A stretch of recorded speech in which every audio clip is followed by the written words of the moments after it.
కిటికీలు లేవు అధ్యక్ష, ఏ బిల్డింగ్ కూడా కిటికీలు లేవు. కిటికీలు ఉన్నాయి అధ్యక్ష, ఎక్కడన్నా గాలి ఆడుతుందా?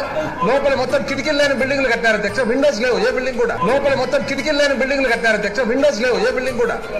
ఇంకా నయం మంచాలు లేవు, పరుపులు లేవు అనలేదు. సెంట్రల్ ఏసీతో ఫుల్ టెక్నాలజీతో అసెంబ్లీ కడితే కిటికీలు లేవని కనిపెట్టావా? అధ్యక్ష పాదయాత్ర నాకు తెలియ అడుగుతాను. ఈరోజు మా ప్రాంతానికి వచ్చి మా దేవుడి దగ్గరకు వచ్చి, మన ప్రాంతానికి వచ్చి మన దేవుడి దగ్గరకు వచ్చి, మా ప్రాంతానికి వచ్చి మా దేవుడి దగ్గరకు వచ్చి, మన ప్రాంతానికి వచ్చి మన దేవుడి దగ్గరకు వచ్చి 2 నాలుగులోడు అంటారు చూడండి, దానికి పర్ఫెక్ట్ ఎగ్జాంపుల్ ఈయన. అప్పటికప్పుడే ప్లేట్లు తిప్పేస్తాడు, అప్పటికప్పుడే మాట మార్చేస్తాడు. ఈ టాలెంట్ చూసేనేమో మంత్రి పదవి ఇచ్చినట్టున్నారు. వాళ్ళు అంటున్నారు జాబ్ ఎక్కడ అని చెప్పి. ఆహా, వాళ్ళు కదా సార్, మీ అడగాలి వాళ్ళని, మీ అడగాలి వాళ్ళని.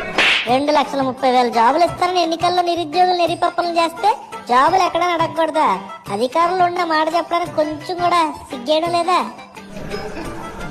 ఏంటి ఆయన తప్పుకునేది, వీళ్ళు వచ్చేది